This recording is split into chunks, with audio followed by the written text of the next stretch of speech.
السلام علیکم، میرا نام ہے اسامہ۔ آج کے ریئیکشن اس بارے میں ہے کہ اسرائیل اور یہودیوں کو پاکستان کا ڈر کیوں لگتا ہے۔ ہر دور میں یہودیوں اور مسلم کا آپس میں ایک ٹکراؤ کا سلسلہ جاری رہتا ہے، لیکن آج کے دور میں یہودیوں اور مسلم کا آپس میں ٹکراؤ پاکستان اور اسرائیل کی صورت میں ہوتا ہے۔ تو کہتے ہیں کہ اگر پاکستان اسرائیل کو تسلیم کرے تو کیا ہوگا۔ تو آئیے سنیے۔ اگر چینل پر نئے ہیں تو چینل کو ضرور سبسکرائب کریں، اپنے محبتوں کا اظہار ضرور کریں۔ تو چلتے ہیں ویڈیو کی جانب۔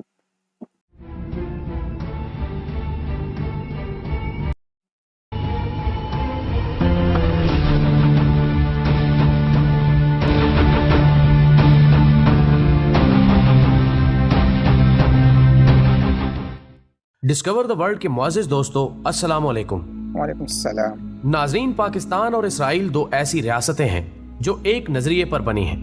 پاکستان اسلام کے نظریے پہ، جبکہ اسرائیل یہودیت و صہیونیت کے نظریے پہ۔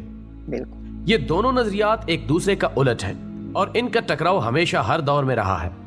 قیام پاکستان کے اوائل میں ہی اس بات کا اعلان کر دیا گیا تھا کہ پاکستان کبھی اسرائیل جیسی متنازع مملکت کو تسلیم نہیں کرے گا، اور یہ الفاظ کسی اور کے نہیں بلکہ بابائے قوم حضرت محمد علی جناح رحمۃ اللہ علیہ کے تھے۔ اول دن سے اسرائیل پاکستان سے خائف تھا اور پاکستان کا وجود اس کے لیے باعث تسلیم نہیں تھا۔ پاکستان کے پہلے وزیر اعظم لیاقت علی خان کو ایک بڑی رقم بطور امداد پیش کرنے کا لالچ دیا گیا تھا، جو کہ اس وقت اربوں کی مالیت تھی، اور شرط رکھی گئی تھی کہ وہ صرف ایک بار اپنی زبان سے اسرائیل کو تسلیم کرنے کا اعلان کر دیں۔ لیکن لیاقت علی خان نے اس وقت بڑی سختی سے یہ بات واضح کی تھی کہ ایسا ہونا کسی صورت بھی ممکن نہیں ہے۔ پاکستان کبھی اسرائیل کو تسلیم نہیں کرے گا۔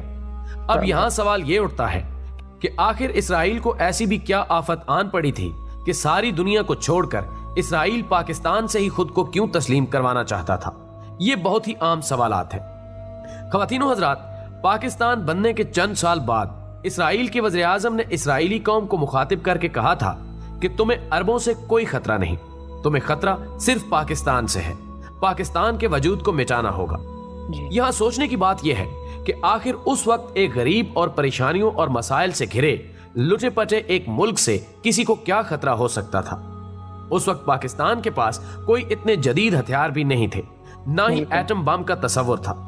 عرب ممالک تو اس وقت بھی تیل اور قدرتی وسائل سے مالا مال تھے، اسرائیل کو ٹکر دینے کی پوزیشن میں بھی تھے، لیکن اسرائیل کی کمال چلاکی سے ان کی حکمرانی میں عیاشی اور فحاشی کا ایسا زہر سرایت کرایا کہ وہ اسرائیل کے خلاف بولنا بھی بکواس سمجھنے لگے۔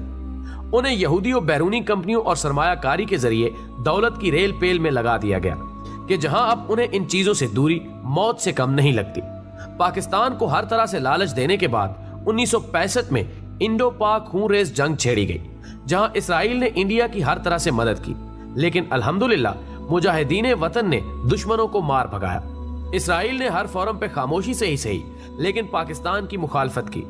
ہمارے ملک کے غدار سیاستدان تو شاید دہائیاں پہلے ہی اسرائیلی مال کے لیے اپنا ملک و دھرم بیچ دیتے، لیکن اس قوم کی طرف سے آنے والے رد عمل اور پاک فوج کی طرف سے سخت مخالفت کا ڈر ہمیشہ انہیں اس قدم سے روکتا رہا۔ ہمارے سیاستدانوں نے ملک کو اسرائیلی اور اس کے دجالی اداروں کا محتاج کرنے میں کوئی کسر باقی نہ رکھی۔ یہ اسرائیل کا ہاتھ ہی تھا کہ 1971 میں آپ دو لخت ہو گئے۔ IMF جیسے دجالی اداروں نے پاکستان پر اپنے خزانوں کے منہ کھول دیے تاکہ ہمارے حکمران کھل کے مال مار سکے اور آخر میں اس ملک کو لاغر کر کے اپنا محتاج بنا لیا جائے۔ ہم لوگ شاید ہمارے نبی پاک صلی اللہ علیہ وآلہ وسلم کی احادیث مبارکہ کو اتنی توجہ اور سمجھ بوجھ سے نہیں پڑھ سکے جتنا کہ یہودی۔ نیو ورلڈ آرڈر ایک ٹرم یوز کی جاتی ہے، ہم لوگ اس پہ اکثر بحث کرتے ہیں، لیکن اس کا اصل مطلب کم لوگ ہی جان پاتے ہیں۔ اصل میں نیو ورلڈ آرڈر ہی اصل وجہ ہے کہ یہودی پاکستان کے پیچھے پڑے ہیں کہ کچھ بھی لے لو لیکن ہمیں تسلیم کر لو۔ نیو ورلڈ آرڈر ایک ایسا نظریہ ہے جو کہ ایک مذہب ہے جس میں صرف دجال کی حاکمیت ہے اور یہودی جو چاہیں وہی ہوگا۔ اس نیو ورلڈ آرڈر کے تحت دنیا کے ہر ملک کو اس کے تابع ہونا ہوگا اور دنیا کے ہر ملک کو اپنے آئین، اپنے مذہب سے دستبردار ہونا ہوگا۔ ساری دنیا کا بس ایک ہی مذہب پہ اتفاق ہوگا، بدلے میں دنیا جہان کے خزانے آپ کے قدموں میں ہوں گے، اور وہی کچھ ہوگا جو دجال اور اس کے چیلوں کی مرضی ہوگی۔ اب سوال یہ ہے کہ پاکستان کے لیے اسرائیل کو تسلیم کرنا کیوں ناممکن ہے؟ تو دوستو اسرائیل کی ریاست وہ ریاست ہے جس سے ہمارے نبی آخر الزمان حضرت محمد صلی اللہ علیہ وآلہ وسلم کی احادیث مبارکہ کی روشنی میں مسلمانوں کی آخری جنگ ہوگی۔ اس جنگ کے لیے وہ مجاہدین، وہ فوجیں جائیں گی جو مشرق سے ہندوستان کو فتح کر چکی ہوں گی۔ یہاں سے یہ فوجیں حضرت عیسیٰ علیہ السلام کی مدد کے لیے روانہ ہوں گی۔ حدیث پاک کا مفہوم کچھ اس طرح سے ہے کہ ان کے پاس بہترین ہتھیار ہوں گے اور ان کے شہسواروں کی بھی تعریف فرمائی گئی ہے۔ مشرق میں بہترین ہتھیاروں اور بہترین افواج والا مسلمان ملک کون سا ہے بتانے کی ضرورت نہیں ہے۔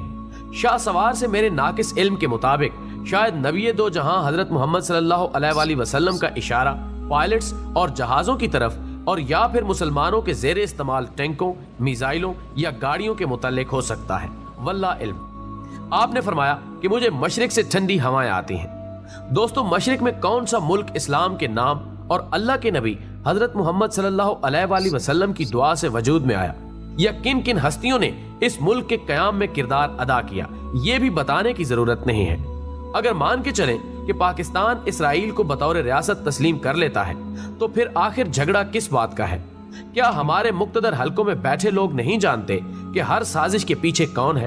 پھر ہمیں اتنی جنگیں کرنے اور 17 سال امریکہ کو افغانستان میں برداشت کرنے کی کیا ضرورت تھی؟ ہمیں ایٹم بم بنانے کی کیا ضرورت تھی؟ پھر کیا ضرورت تھی ہمیں مقدس مقامات کی حفاظت کی قسم لینے کی؟ کیا ضرورت تھی اتنی فوج کی؟ یہ ساری دنیا تتر بتر ہو جائے گی اگر آج اسرائیل کو تسلیم کرنے کا اعلان کر دو، اگلے 5 منٹ میں پاکستان کے خلاف ہونے والی کسی سازش کا نام و نشان نہیں ہوگا۔ دنیا کی ہر نعمت پاکستانیوں کے قدموں میں ہوگی، کیونکہ اسلام سے آپ دستبردار ہو چکے ہوں گے اور دجال کا راستہ صاف ہو جائے گا۔ دنیا میں موجود آپ کے مخالفین آپ پہ شیر و شکر ہوں گے۔ اگر پاکستان اسرائیل کو تسلیم کرتا ہے تو یہودی نیو ورلڈ آرڈر میں کامیاب ہو جائیں گے۔ صرف پاکستان ہی وہ واحد اسلامک ملک ہے جو ان کی کارستانیوں کو تسلیم نہیں کرتا۔ اگر وہ بھی انہیں تسلیم کر لے تو پیچھے بچا ہی کیا۔ ایک آخری بات، 2020 تک اسرائیل کو ہر حالت میں نیو ورلڈ آرڈر کو لاگو کرنا ہے۔ اس دوران آپ کو سب سے زیادہ آپ کی فوج کے خلاف کیا جائے گا، کیونکہ نیو ورلڈ آرڈر اور دجال کے راستے میں یہی سب سے بڑی رکاوٹ ہے۔ یہی وہ ملک یعنی پاکستان ہے جو اقوام متحدہ میں اسرائیل کی مخالفت میں قرارداد پیش کرتا ہے اور اسرائیل کو آنکھ دکھاتا ہے۔ اس لیے دوستو چند ایک غداروں کے سبب ملک سے مایوس مت ہونا۔ یہ فوج، حکومت اور عوام میں اختلاف پیدا کرنے کے منتشر ہیں۔ اب آگے آپ پہ منحصر ہے آپ کا کتنا ظرف ہے۔ اللہ پاک پاکستان کی حفاظت فرمائے اور اسے دشمن کی گندی نظروں سے محفوظ رکھے، آمین۔ تو ناظرین یہ ویڈیو آپ کو کیسی لگی کمنٹس میں اپنے رائے کا ضرور اظہار کریں۔ ویڈیو کو لائک کریں، چینل کو سبسکرائب کریں، اپنا بہت سارا خیال رکھیں، نماز ادا کرنے کا بر وقت کوشش کریں۔ اللہ حافظ۔